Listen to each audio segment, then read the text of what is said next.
Ladies and gentlemen, welcome to Ringside Wrestling Entertainment. This is Joel Perez here for your official WWE and NXT Takeover War Games. And holy shit, was War Games fucking brutal, bro. My god. Those guys coming out of that matchup, somebody had to be hurt. Somebody had to be hurt.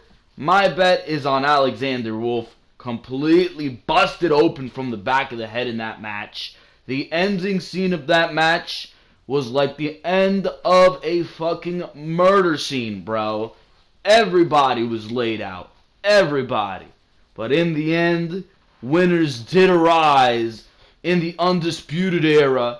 And we will talk about the NXT and the War Games matchup that happened on this show here tonight. Because holy shit, was that match brutal. But as far as the quality of this NXT TakeOver went, this show was another night where you sat down in front of your television and you watched wrestling. And you watched damn good wrestling, and at the end of the night, you're proud to be a wrestling fan. As far as comparing this show to the last TakeOver event, which was NXT TakeOver Brooklyn, as far as that goes, I would not say that this was a better show than that, because TakeOver Brooklyn, I felt, was more monumental, and it had two Match of the Year candidates right there, in Johnny Gargano versus Andrade Cien Almas, and you had Asuka versus Ember Moon, which those two matches blew a lot of what we've seen this year out of the water. But we had two title changes here tonight, one that completely shocked me. We saw probably the best NXT Championship match this entire year at a TakeOver event.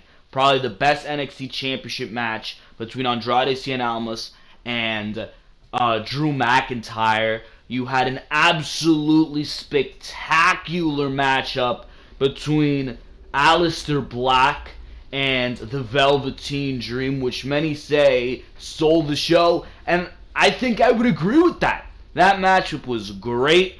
We decided the NXT Women's Champion, and we've got Ember Moon as your NXT Women's Champion going forward, and that excites me. As far as the matchup goes, we'll talk about that. And Lars Sullivan here tonight, proving himself as a monster, as a legitimate monster in the WWE.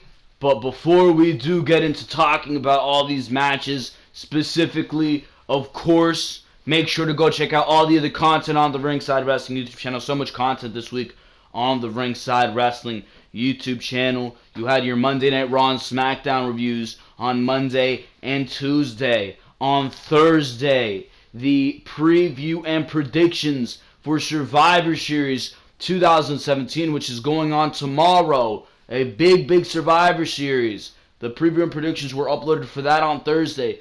Friday, the preview and predictions were uploaded for this very show that we're talking about here. So if you want to know what the mentality was going into the show, make sure to go check that one out. Preview and predictions for NXT TakeOver War Games. Just earlier today, Behind the Mic, episode number 30, or 45, I should say. Episode number 45, we're talking huge news there as far as a WWE Championship match goes. Going into WrestleMania 34, we've got huge news on there, so make sure to go check out Behind the Mic, episode number 45. If you're watching this video right now, all great content on the Ringside Wrestling YouTube channel. And of course, you're watching your NXT TakeOver review here tonight. But tomorrow night, around the same time, we're going to be reviewing Survivor Series. So make sure to subscribe to the Ringside Wrestling YouTube channel if you do not want to miss any of that. You'll get that review straight to your subscription box. Very excited here to be talking NXT TakeOver. It was a very good, exciting show here tonight. And I think for the first time if WWE wants to put their thinking caps on, that tomorrow night, after seeing what NXT put on here tonight on this show, I think Survivor Series could be better than NXT Takeover War Games, what we've seen here tonight. If WWE wants to put their thinking caps on, it can very, very well happen. Do I think it's going to happen? No. We've seen a lot of great stuff on this show here tonight, and especially when it comes to these big four pay-per-views, WWE likes to make a lot of illogical decisions. So we're going to see how well that goes, but it's going to be a hard show to beat because this show here tonight was absolutely great in so many capacities. At one point, it was physical. At one point in the War Games matchup, it was really, really brutal. At one point, it was just, holy shit, I did not see that coming. Shocking, surprising, as seen in the NXT Championship matchup. And at one point, you just sat back and you admired the storytelling that was being told in the middle of that ring between Aleister Black and Andrade Cien Almas. Make sure to go check out all the other content on the Ringside Wrestling YouTube channel. Of course, subscribe, like, comment, because for now, ladies and gentlemen, we're going straight into the match-by-match analysis. And the show from Houston, Texas, started off here tonight with Lars Sullivan versus Cassius Ohno. And these two guys really brought it to the table for this matchup. This matchup, to say the least, was hard-hitting. And it really showed you that Lars Sullivan can go, bro. That's what I was saying coming out of this matchup. Lars Sullivan can go in that ring. Sullivan, he had a cool new entrance where it was like this red light was on him and it would follow him on his way to the ring as the entire arena was blacked out. I liked that entrance. It made Sullivan feel cooler. Hopefully it is not exclusive to NXT TakeOver events, and we will see that on NXT and on his normal entrances. Sullivan, he hit some great athletic moves. Some moves that showed his power too. He hit a shoulder block, jumping shoulder block off the apron onto Cassius Ohno. He also hit a pop-up power slam in this matchup. You know the size of Cassius Ohno. Cassius Ohno is a good 280 pounds, nearing 300 pounds, and he did a pop-up power slam, did Lars Sullivan. Looked impressive. He went for a splash off the top rope. A splash off the top rope. Lars Sullivan is like 300 pounds. A splash off the top rope.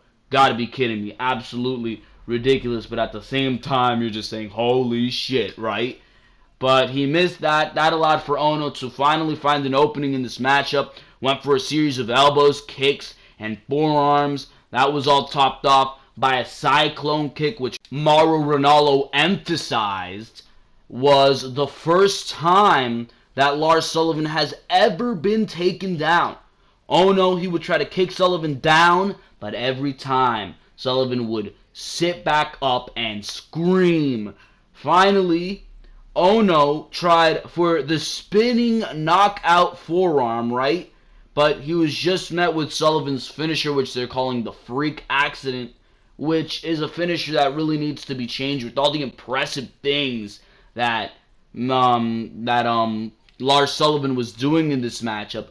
It's just an awful looking finisher. It's like this side slam Uranagi type move, but slower. It's just not impactful, not an impactful way to go out. And this matchup would have been raised a little bit. The quality of this matchup would have been raised a little bit if Sullivan had an impactful finisher that really came out of nowhere, because Ohno, he went from that forearm straight into the finisher. He got caught into the finisher. It would have been cooler if it was a different finisher. He did a pop-up power slam. I mean, I think that would be a lot better of a finisher for Lars Sullivan, a pop-up power slam. It'd be a lot more impressive than whatever the hell he did there, but I mean, it was a good matchup, showcased that Sullivan could go. That was what I said in the preview and predictions I was going to be looking at here. Lars Sullivan, he has the theme music. He has the look. He has a lot of what is there. But what I was going to be looking for was if Sullivan can go when he was in the ring like Cassius Ohno, who he could actually compete with. Cassius Ohno being very, very good in the ring, you had to wonder, is Lars Sullivan going to be able to hang on? Is he going to be able to compete with Cassius Ohno when it comes to that in-ring? And he did very, very well, did Lars Sullivan. And the future is looking bright for Mr. Sullivan. I cannot wait to see what he goes forward into. I can see him winning the NXT Championship, most definitely. Can I see Lars Sullivan? He's going to have a big 2018. He's going to be a Braun Strowman type breakout star in 2018 is Lars Sullivan, and this match is just the beginning of that. Aleister Black versus the Velveteen Dream. I think this was the best match on the show, hands down, bro. We saw a lot of chaos and brutality in that War Games matchup. We did, and a lot of people are going to be looking at that as the matchup to remember on this show. If there's a matchup you should go back and watch on this show, if I had to tell you one matchup, it wouldn't be the War Games matchup. It would be this one, because this matchup was not only fantastic when it came to what these guys did in the ring, and they did a lot in that ring. You gotta give it to the Velveteen Dream. He's only been training for like 3 years, I believe. I'm not sure, but he's only been training for I think he's only been training for like 3 years. Has Velveteen Dream, and what he was able to do in that ring was fantastic, but it was the storytelling that stole the show in this matchup. The amazing story that was told between Aleister Black and the Velveteen Dream on NXT television was carried even further in this match. And usually the match is just supposed to be the payoff. There's not really a lot of story being told in the match. This matchup took that story and it told exactly that inside the ring. And you gotta tip your hat to the road agent who designed this matchup, because holy shit, that was good. The Velveteen Dream, he hilariously took a page out of Rick Rude's book, and he unzipped his pants, and he wore he unzipped the pants that he wore in his entrance to reveal tights with Aleister Black on one side, and it was like fire representing Aleister Black as hell, right? And himself on the other side, like with blue clouds, him being heaven, and then in the middle it said, say my name.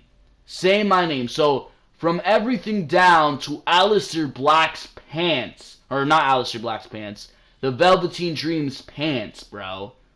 From everything down to that, there was story being told in this matchup, and that is impressive, if you ask me, bro.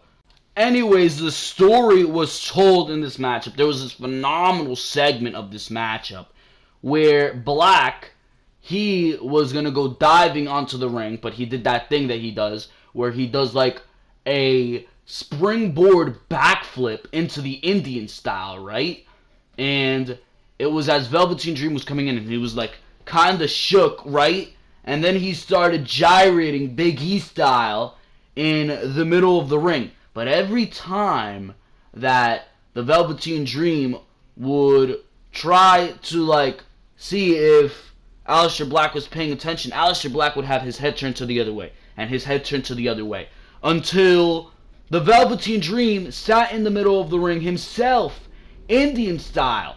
Aleister Black looked straight at the Velveteen Dream, and then he did that thing that the Velveteen Dream does, where it's like he's crawling on the floor in some sexual position, right? Aleister Black did that. He did that. And that was a segment that completely got this crowd going, bro. The crowd in this matchup was chanting for the Velveteen Dream. They were chanting, say his name, say his name. There was another time in this match where the Dream was able to lock Black in the ropes, and instead of attacking him, he just started yelling at Aleister Black, say my name, say my name. That led to a huge series of offense by Black. He did not say the name of the Velveteen Dream, by the way.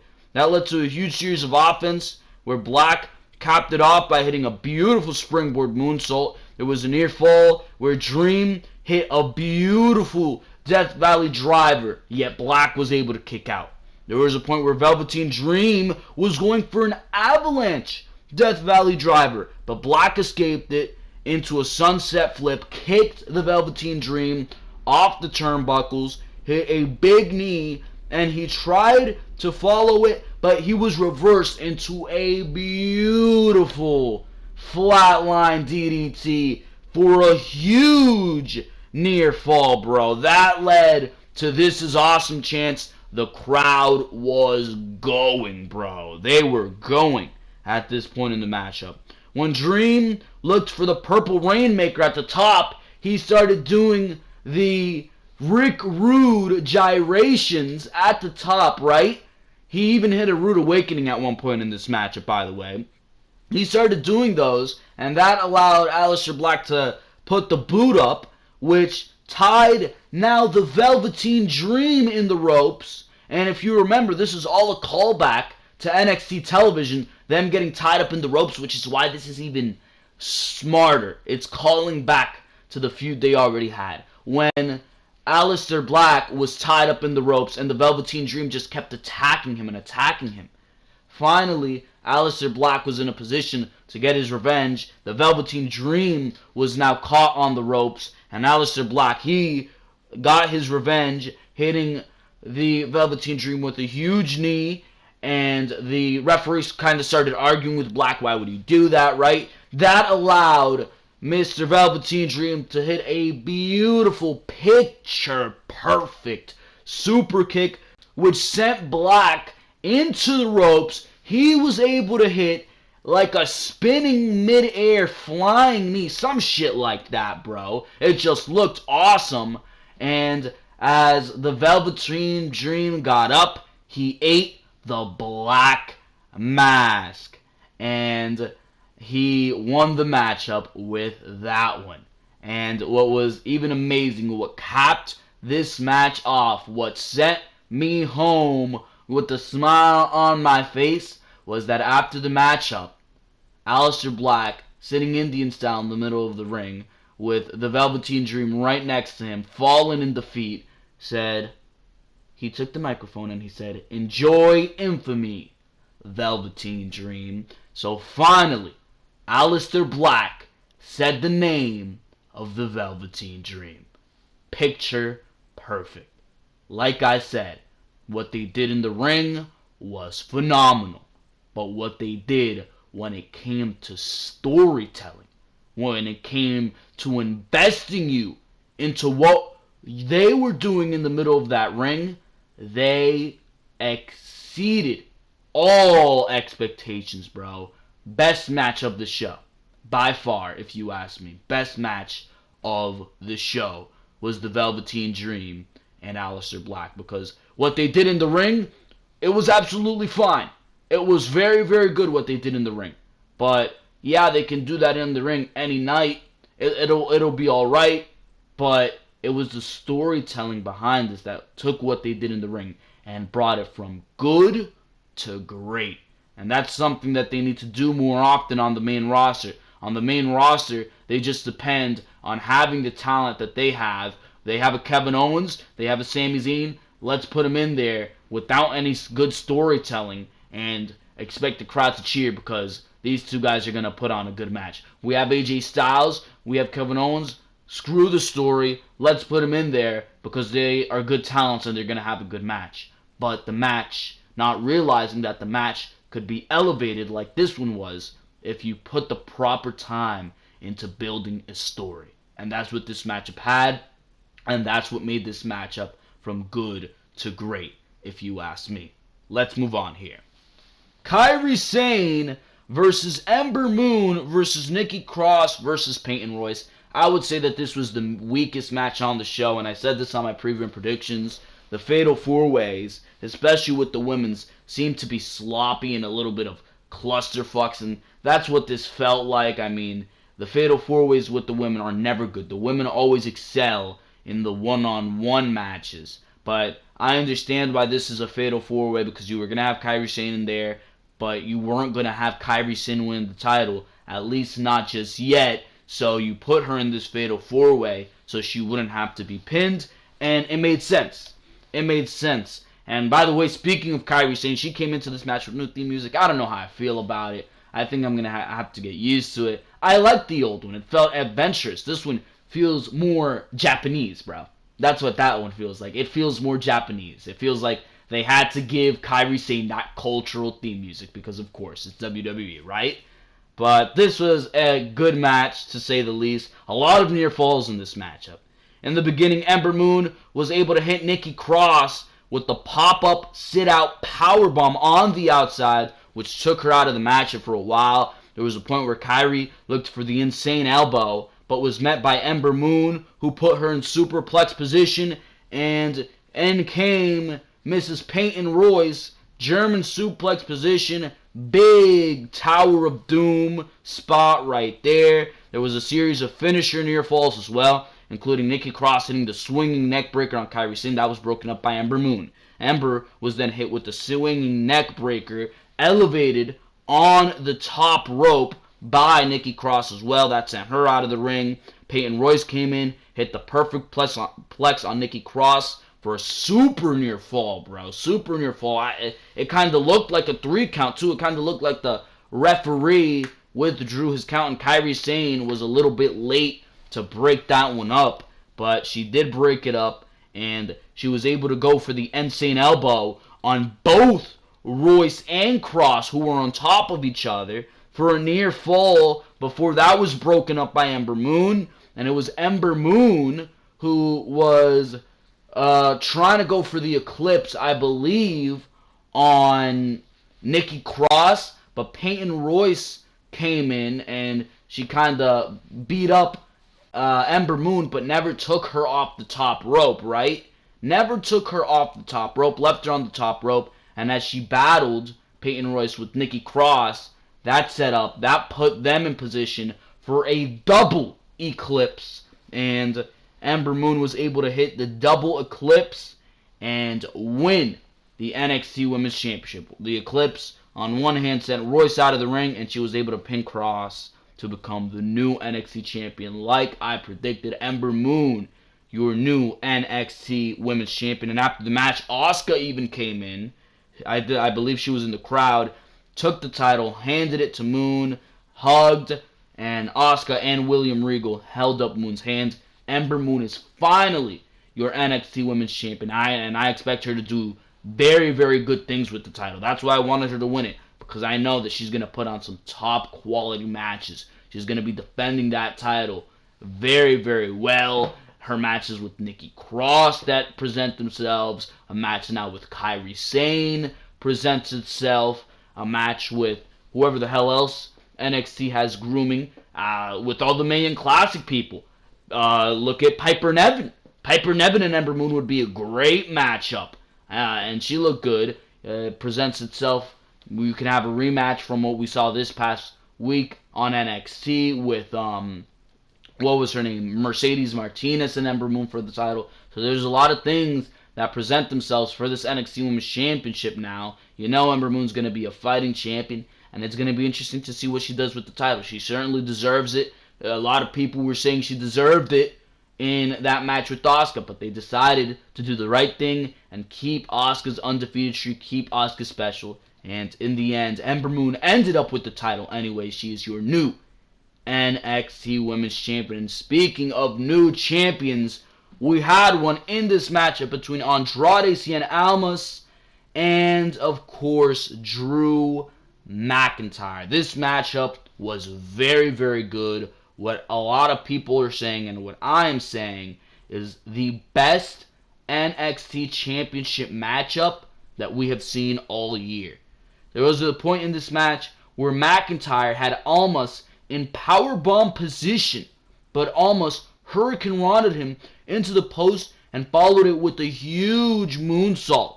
He hit a double stomp when McIntyre was in the Tree of Woe position, and he hit the devastating double knees, and that provided for a near fall.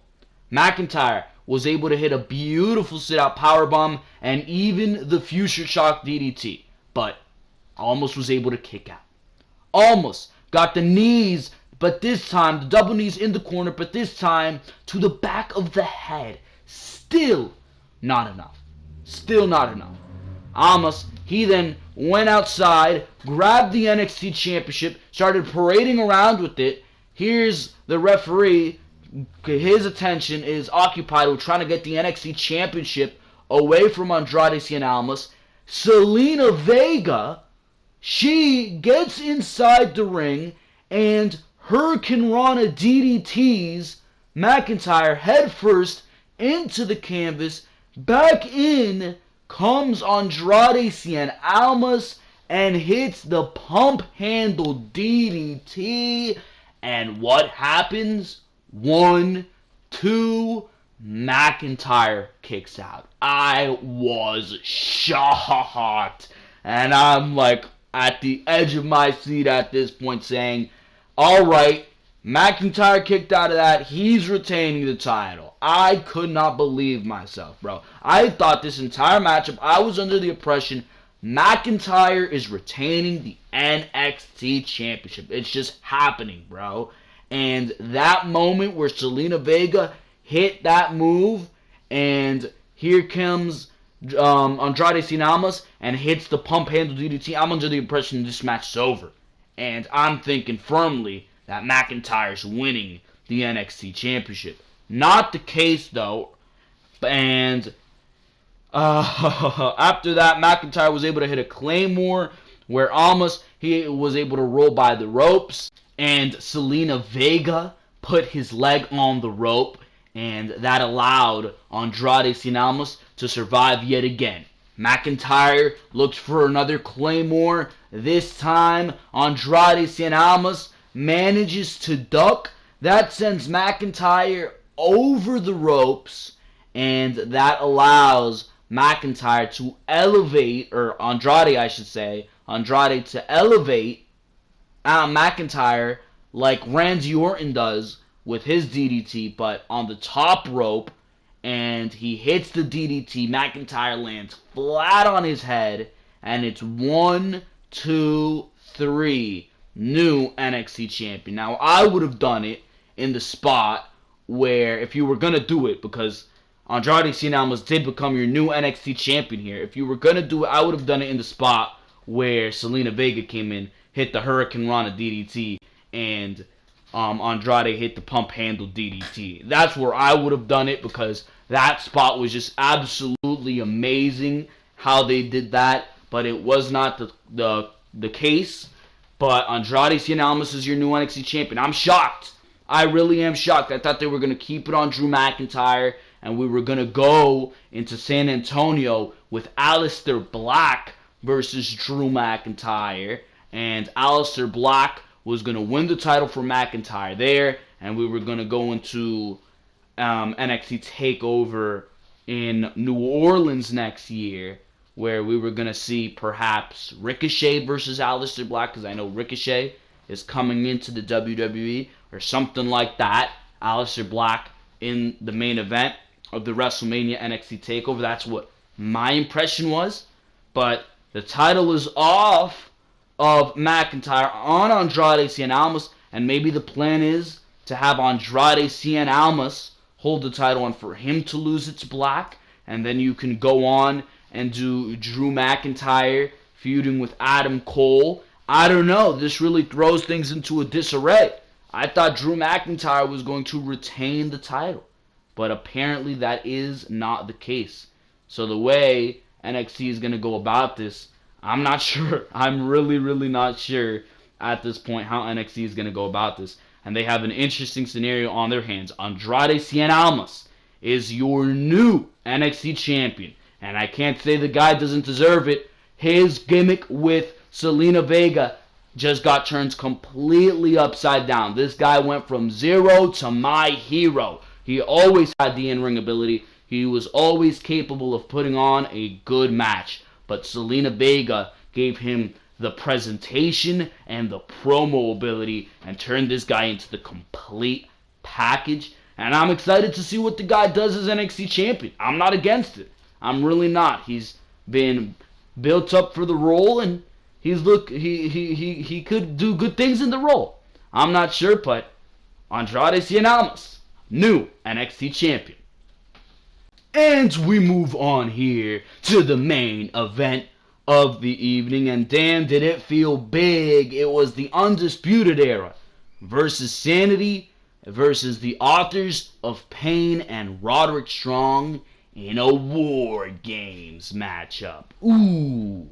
And that's exactly what it was. It was very, very interesting to see what these guys were going to do in here, and I'll tell you, they delivered, bro. They delivered. Roderick Strong came out in full Authors of Pain gear for this matchup. The matchup began with Adam Cole, Bebe, Eric Young, and Roderick Strong, with the members of the Undisputed Era coming in next. And the matchup really didn't pick up until the Authors of Pain came in, and they literally started tossing everyone from the Undisputed Era, Adam Cole, Bobby Fish, and Kyle O'Reilly, into the other ring. And then they even took Roderick Strong and threw him into the other ring, diving on to the members of the Undisputed Era. Next came in the final two members of Sanity, Killian Dane and Alexander Wolf. And this is when the match got interesting, bro, because they came in with Night 6, garbage cans, chains, kendo sticks, and most importantly, tables, which brought out the yes chants through the crowd. They were chanting, "We want tables, we want tables," and they got exactly that. You asked and you shall receive, is what Mauro Ranallo said. There was, and this is where the spot fest began, by the way. Holy shit. Get ready, because I'm about to read you a whole list of highlights that happened in this goddamn matchup. My God.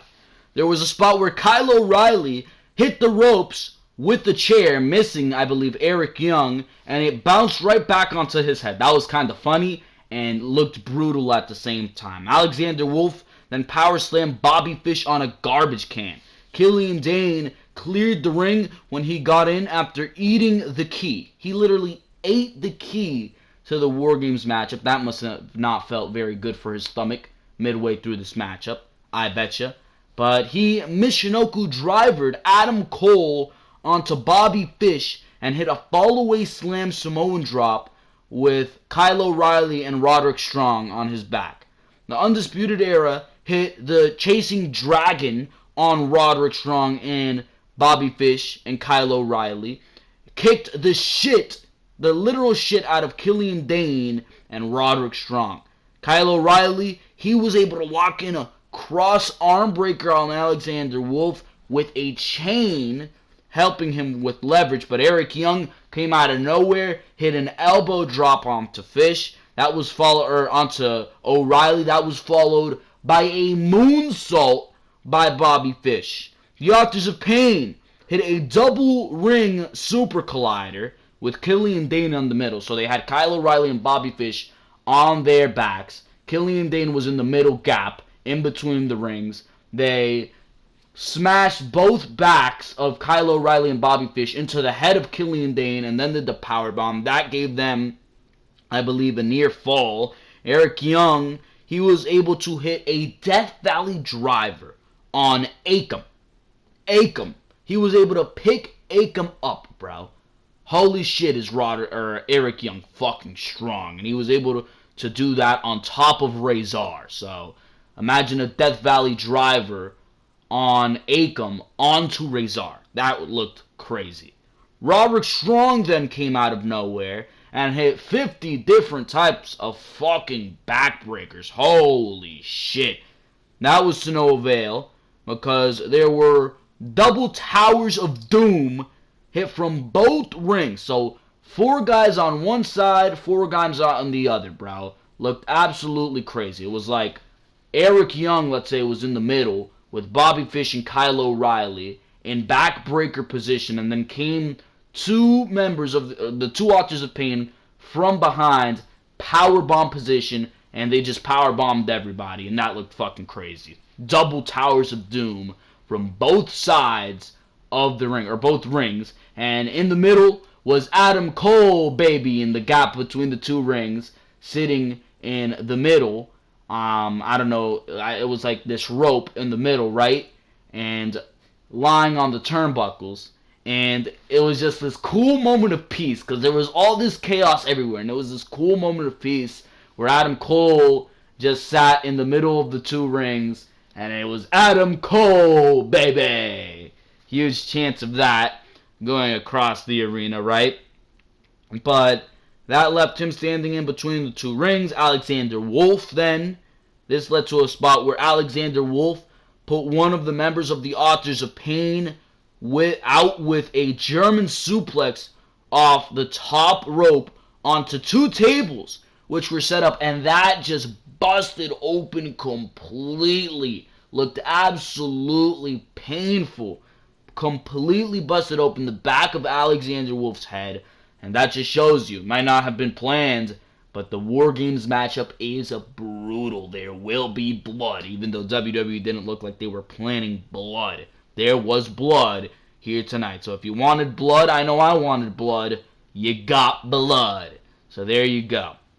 Anyways, another member of the Authors of Pain, who was trying to get Adam Cole, who at this point was climbing on top of the cage. He was climbing from one side of the cage to the other. One of the Authors of Pain was trying to get him off of there, right? But out of nowhere comes Eric Young, neck breaker off the top. Looked absolutely cool, did that one. Killian fucking Dane, who's 350 fucking pounds, hit a coast to coast, and there was a trash can and everything, on Kyle O'Reilly. That was fucking crazy. As Adam Cole, he was still on top of the cage, and he reached the other side of the cage, and there was this cool moment once again with Adam Cole where he was on top of the cage just looking down at everybody, and it was Adam Cole, baby! But he was looking down at Roderick Strong. Roderick Strong climbed up the cage, superplex off the top of the cage onto everybody else in the matchup.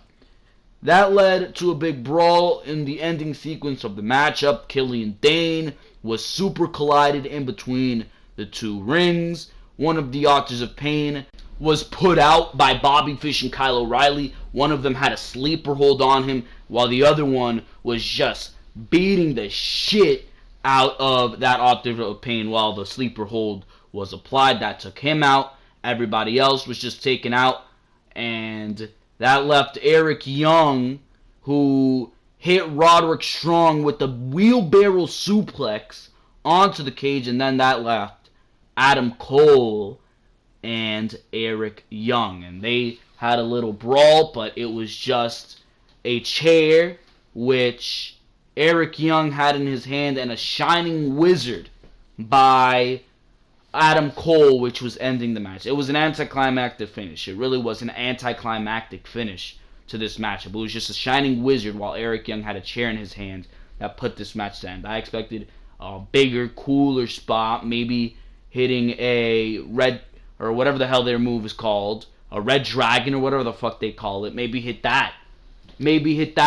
But no, it was very anticlimactic finish, but there's no doubt in saying this matchup was fucking chaotic. And they beautifully showed a shot at the end of this matchup where it just showed everybody lying on the ground. Alexander Wolf with the back of his head completely busted open. I was disappointed that there was no big finish. It was just a Shining Wizard. There was no Roderick Strong joining the Undisputed Era. None of that. It just ended.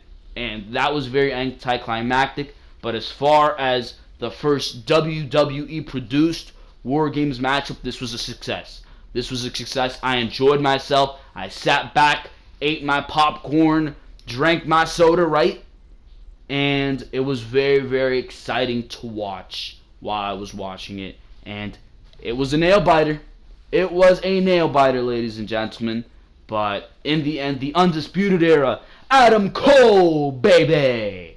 And the team of Red Dragon, Kyle O'Reilly, and Bobby Fish was able to survive the War Games. You don't win War Games, you survive War Games. It's going to be interesting to see what they do with this faction going forward. I was very disappointed that Roderick Strong did not join the Undisputed Era. Maybe they'll do that on an episode of NXT television, but I would have thought that that's the best thing you could have done with Roderick Strong. They did not decide to go that way. So it's going to be interesting to see where they go forward with all of this. What's going to be the aftermath of this War Games matchup? You expected some big thing to come out of this War Games matchup. There's really no stipulation that was on the line here, so you expected something big to come out. All that came out of this was that everybody looked like they were fucking 2 steps away from dying. That's what I saw coming out of this War Games matchup. So I'm wondering what is going to be the aftermath of this War Games matchup. And it seems like we're going to get the answer to that going forward on NXT, because NXT doesn't do things for no reason. At least I'm hoping they don't. So I'm going to be looking for that going forward on NXT television. That was kind of the gaping question that was left in my mind. What was the point of this? Why did all these guys kill each other, bro? I thought there would have been some big Roderick Strong turn. No, it just ended. It just ended very abruptly. And with all the things those guys did in there, I would expect something more storyline-wise, is what I'm talking about. Not like stipulation-wise, like anybody getting anything. I mean storyline-wise, I expected something more to come out of this. A plot twist. That's what I was waiting for. A plot twist.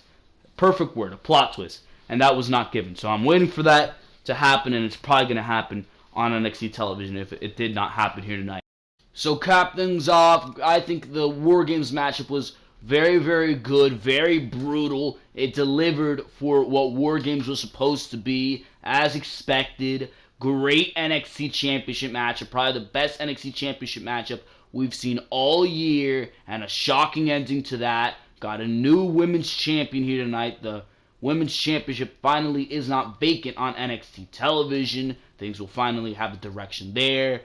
Fantastic matchup between Aleister Black and the Velveteen Dream. And of course, a defining matchup for Lars Sullivan against Cassius Ohno here on this show, NXT Takeover War Games. It's going to be exciting to see what they do going forward on NXT television with everybody who was on this show here tonight. But for now, ladies and gentlemen, we are going to close this show here off. Make sure to go check out all the other content on the Ringside Wrestling YouTube channel if you enjoyed what you heard here. This is just a dose of it. There's over 300 videos for you to go check out on the Ringside Wrestling YouTube channel. Raw reviews, Smackdown reviews, pay-per-view reviews, NXT TakeOver special reviews, preview and predictions to pay-per-views and NXT TakeOver specials. Behind the mic each and every single Saturday, and a bunch of new content coming each and every single week. So make sure to subscribe to the Ringside Wrestling YouTube channel if you do not want to miss any of that. Make sure to smash that like button if you enjoyed what you heard here